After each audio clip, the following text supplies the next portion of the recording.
السلام علیکم۔ آج منگل ہے، دسمبر کی 19 تاریخ۔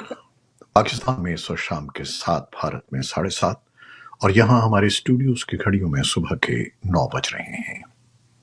وائس آف امریکہ واشنگٹن کی اردو سروس سے میں ہوں خالد حمید، خبروں کے ایک بلیٹن کے ساتھ۔ پاکستانی فوج کے سربراہ جنرل عاصم منیر نے اپنے جاری دورہ امریکہ میں اعلیٰ سیاسی اور فوجی حکام سے ملاقاتیں کی ہیں، اور ان اہم ملاقاتوں کو دیکھتے ہوئے آرمی چیف کے اس دورے کو اہمیت کا حامل قرار دیا جا رہا ہے۔ یہ دورہ ایک ایسے وقت میں ہو رہا ہے پاکستان اور افغانستان کے درمیان تعلقات میں تناؤ پایا جاتا ہے، اور کالعدم ٹی ٹی پی کے خلاف اقدامات میں جی ایچ کیو پینٹاگون سے عسکری تعاون چاہتا ہے۔ واشنگٹن پہنچنے کے بعد آرمی چیف نے گزشتہ ہفتے اہم امریکی حکومتی عہدیداران اور فوجی حکام سے ملاقاتیں کی ہیں، جن میں امریکی وزیر خارجہ اینٹنی بلنکن، وزیر دفاع لائٹ جے آسٹن، نائب وزیر خارجہ وکٹوریہ ناولینڈ، نائب مشیر قومی سلامتی جونیتھن فائنر اور chairman joint chiefs of staff general Charles Q Brown شامل ہیں۔ اس کے علاوہ سوموار کو انہوں نے فلوریڈا میں سینٹ کام مرکزی کمان کے دفتر کے دورے کے موقع پر کمانڈر جنرل مائیکل ایرک سے ملاقات کی۔ نومبر سن 2022 میں آرمی چیف مقرر ہونے کے بعد جنرل عاصم منیر کا یہ پہلا دورہ امریکہ ہے۔ الیکشن کمیشن آف پاکستان نے عام انتخابات میں حصہ لینے کے خواہش مند امیدواروں کے لیے ہدایت نامہ جاری کر دیا ہے۔ الیکشن کمیشن کے مطابق ایک کاغذات نامزدگی کا فارم حاصل کرنے کی فیس 100 روپے ہے، اور امیدوار کاغذات نامزدگی 20 سے 22 دسمبر تک جمع کروا سکتے ہیں۔ ادھر سپریم کورٹ بار ایسوسی ایشن نے چیف الیکشن کمشنر سکندر سلطان راجہ کی زیر نگرانی انتخابات پر تحفظات کا اظہار کرتے ہوئے ان سے مستعفی ہونے کا مطالبہ کیا ہے۔ سپریم کورٹ بار نے بھی ایک بیان میں مطالبہ کیا ہے کہ انتخابات کے لیے تمام اسٹیک ہولڈرز کو یکساں مواقع فراہم کیے جائیں۔ شکایات کو دور کیے بغیر محض انتخابی ٹائم لائن پر عمل کرنا استحکام کو نقصان پہنچا سکتا ہے۔ پاکستان کے نگراں وزیر خارجہ جلیل عباس جیلانی نے پیر کو ایرانی وزیر خارجہ حسین امیر عبداللہیان سے ٹیلی فون پر بات چیت کی۔ انہوں نے دو طرفہ اہمیت کے امور اور علاقائی صورتحال پر تبادلہ خیال کیا۔ وزیر خارجہ نے 15 دسمبر کو جنوب مشرقی ایران میں دہشت گردانہ حملے کی شدید مذمت کی، جس کے نتیجے میں متعدد ایرانی سیکیورٹی اہلکار ہلاک ہو گئے تھے۔ انہوں نے دہشت گردی کے خطرے سے نمٹنے کے لیے ایران کے ساتھ مل کر کام کرنے کے لیے پاکستان کے پختہ عزم پر زور دیا، جو علاقائی امن اور سلامتی کے لیے ایک اجتماعی چیلنج ہے۔ شمال مغربی چین میں آنے والے 6.2 شدت کے زلزلے سے کم از کم 126 افراد ہلاک اور سینکڑوں زخمی ہو گئے ہیں۔ سرکاری میڈیا نے بتایا کہ منگل کے دوپہر تک صوبے گانسو میں کم از کم 113 افراد کی موت اور 530 سے زیادہ زخمی ہونے کی اطلاعات تھیں۔ سرکاری نشریاتی ادارے سی سی ٹی وی نے رپورٹ کیا ہے کہ پڑوسی صوبے شنگھائی کے ہائی ڈونگ میں مزید 13 افراد ہلاک، 182 زخمی اور 20 لاپتہ ہیں۔ سی سی ٹی وی کے مطابق زلزلے نے 1,55,000 سے زیادہ عمارتوں کو نقصان پہنچایا ہے۔ بنگلہ دیش میں حکومت مخالف احتجاج شدت اختیار کرتا جا رہا ہے۔ مظاہرین نے منگل کو ایک ٹرین کو نذر آتش کر دیا، جس کے نتیجے میں ایک ماں اور بچے سمیت 4 افراد ہلاک ہو گئے۔ بنگلہ دیش میں اپوزیشن جماعتوں نے ملک گیر ہڑتال کی کال دی ہے۔ اپوزیشن کا مطالبہ ہے کہ آئندہ ماہ کے آغاز میں عام انتخابات سے قبل موجودہ حکومت مستعفی ہو اور نگراں حکومت انتخابات کا انعقاد کروائے۔ فائر سروس کے عہدیدار شاہجہاں کا کہنا تھا کہ ہڑتال کے دوران مظاہرین نے ڈھاکہ جانے والی ایکسپریس ٹرین کے 3 کمپارٹمنٹس میں آگ لگا دی۔ पुलिस ने इस वाकये की तफ्तीश शुरू कर दी है, ताहम ये वाज़ेह नहीं कि ट्रेन में कितने अफराद सवार थे।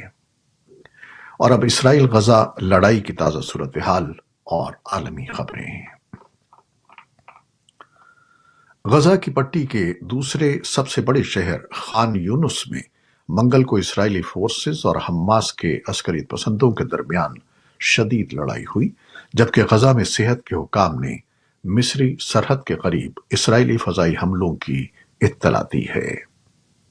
हमास के ज़ेर इंतजाम गजा की वजारत सेहत ने कहा कि रफा में इस्राएली हमलों में कम से कम 20 अफराद मौत का शिकार हो गए। ताज़ा तरीन लड़ाई उस वक्त हुई जब अक़वाम मुत्तहिदा की सलामती कौंसिल मंगल को एक करारदाद पर वोटिंग करने वाली है, जिसमें गजा में लड़ाई रोकने का मुतालबा किया गया है ताकि फ़लस्तीनी शहरियों के लिए खुराक, पानी और अद्वियात की इंसानी बुनियादों पर इमदाद की फराहमी में आसानी हो। अमरीकी वज़ीर दिफा लॉयड ऑस्टिन ने पीर को इसराइल की जानिब से गुंजान आबाद गजा में शहरियों की हलाकतों को रोकने की अहमियत पर जोर दिया और हमास के खिलाफ जंग में इसराइल की हिमायत के लिए गैर मुतज़लज़ल अमरीकी अज़्म का इयादा किया। इसराइल में अपने हम मनसब योव गैलेंट के साथ मुश्तरका प्रेस कॉन्फ्रेंस के दौरान ऑस्टिन ने गजा में हमास के ज़ेर हिरासत बागी यरगमालियों की वापसी का मुतालबा किया और इसराइल के अपने दिफा के लिए बुनियादी हक की तस्दीक की।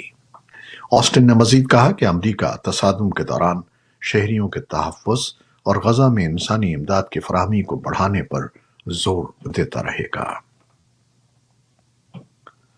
अमरीकी कौमी सलामती कौंसिल के तर्जुमान जॉन कर्बी ने कहा है कि बाइडन इंतजामिया उम्मीद कर रही है कि दोबारा शुरू होने वाली बातचीत से आरजी जंगबंदी और इमदाद के बदले यरगमालियों की रिहाई का एक और दौर मुमकिन होगा। कर्बी ने अमरीका की तरफ से इस बात की तस्दीक की कि अमरीकी और इसराइली इंटेलिजेंस के सरबराहान और कतर के वजीर आज़म के दरमियान यरगमालियों के बारे में बातचीत हालिया दिनों में दोबारा शुरू हुई है, ताहम ये वाज़ेह नहीं कि हमास ने बिलवास्ता बातचीत में शमूलियत पर रजामंदी जाहिर की है या नहीं। बहरा अहमर में बहरी जहाजों पर यमन के हौसी ग्रुप के हमले मालबरदार कंपनियों को रास्ता बदलने पर मजबूर कर रहे हैं। ईरान से मुंसलिक हौसियों ने कहा है कि यह हमले गजा की पट्टी पर इसराइल के हमले के जवाब में हैं। यह सूरत हाल अमरीका और उसके इत्तेहादियों को जुनूबी बहरा अहमर और खलीज अदन में मुश्तरका गश्त करने और एक कसीर कौमी ऑपरेशन शुरू करने का बाइस बनी है। इसराइल में अमरीकी वज़ीर दिफा लॉयड ऑस्टिन ने पीर को कहा कि किसी भी ग्रुप या रियासत को अमरीका के अज़्म का इम्तिहान नहीं लेना चाहिए। दूसरी जानिब हौसी बागियों ने कहा है कि वो अमरीका की जानिब से एक नई बहरी हिफाजती फोर्स के ऐलान के बावजूद बहरा अहमर में जहाजों पर हमले नहीं रोकेंगे। बरतानिया के वजीर खारजा डेविड कैमरॉन ने मंगल को कहा कि फ्रांस और बरतानिया रूस के खिलाफ जंग में यूक्रेन की हिमायत जारी रखेंगे, चाहे उसमें जितना भी वक्त लगे। उन्होंने मजीद कहा कि ये जरूरी है कि सदर व्लादिमीर पुतिन को शिकस्त हो। कैमरॉन ने फ्रांसीसी हम मनसब कैथरीन कोलोना के साथ पेरिस में बातचीत के बाद कहा कि बरतानिया और फ्रांस यूक्रेन के कट्टर हामी रहे हैं और हम यूक्रेन के साथ रहेंगे। यूक्रेन के सदर व्लादिमीर ज़ेलेंस्की ने कहा है कि यूरोपीय यूनियन की तरफ से रूस पर आयद करदा नई पाबंदियां जंग के दौरान उनके मुल्क की मदद करेंगी। यूरोपीय यूनियन ने कहा है कि ब्लॉक की तरफ से मुतारिफ कराया गया पाबंदियों का ये 12वां सेट है जो रूसी हीरों की दरामद पर पाबंदी के साथ साथ दीगर दरामदी और बरामदी पाबंदियों और इस सिलसिले में मौजूद खामियों पर काबू पाने के लिए इक़दामात पर तवज्जो मरकूज करता है। जनूबी कोरिया, जापान और अमेरिका ने मंगल को एक मुश्तरका ऐलान में कहा कि उन्होंने शिमाली कोरिया के मिसाइल लॉन्चों का सही वक्त पर पता लगाने के लिए एक निज़ाम को फ़ाल किया है और 6 फरीकी फौजी मशकों का मंसूबा बनाया है। तीनों ममालिक के कौमी सलामती के हुक्काम ने अलहदा तौर पर शिमाली कोरिया की गैर कानूनी साइबर सरगर्मियों को रोकने के बारे में एक वीडियो कॉन्फ्रेंस का इनेकाद किया।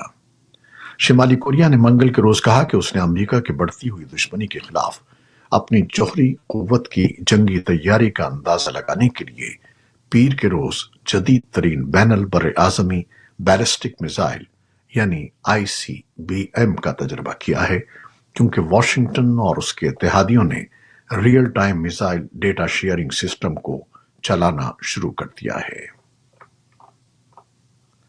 अक़वाम मुत्तहिदा की कमान ने मंगल को कहा कि शिमाली कोरिया के साथ मुश्तरका सरहद पर जॉइंट सिक्योरिटी एरिया JSA या जनूबी कोरिया की जानिब फौजियों को बंदूकें ले जाने का इख्तियार दिया गया है, क्योंकि प्योंगयांग के फौजियों ने मुबैना तौर पर पिछले महीने वहां हथियार ले जाना शुरू कर दिए थे।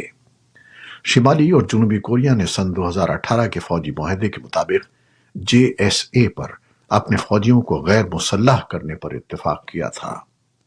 सोल ने प्योंगयांग की जानिब से जासूसी सैटेलाइट लॉन्च करने के बाद 5 साल पुराने मुआहदे को जुज़वी तौर पर मुअत्तल कर दिया था। ये थी वो खबरें जो फेसबुक लाइव पर हमने आपके लिए पेश की। हमारी वेबसाइट, यूट्यूब और पॉडकास्ट पर ये बुलेटिन आपके लिए पोस्ट कर दिया जाता है। आप हमारे बुलेटिन को शेयर करते हैं और अपने कमेंट्स में अपनी मोहब्बतों का इज़हार करते हैं, जिसके लिए हम आपके बेहद मशकूर हैं। अपनी इन मोहब्बतों को, इन दुआओं को जारी रखिएगा। न्यूज़ प्रोड्यूसर सैयद असफर इमाम और न्यूज़ एडिटर बहजत जिलानी के साथ खालिद हमीद को आप इजाज़त दीजिएगा। अल्लाह हाफिज़।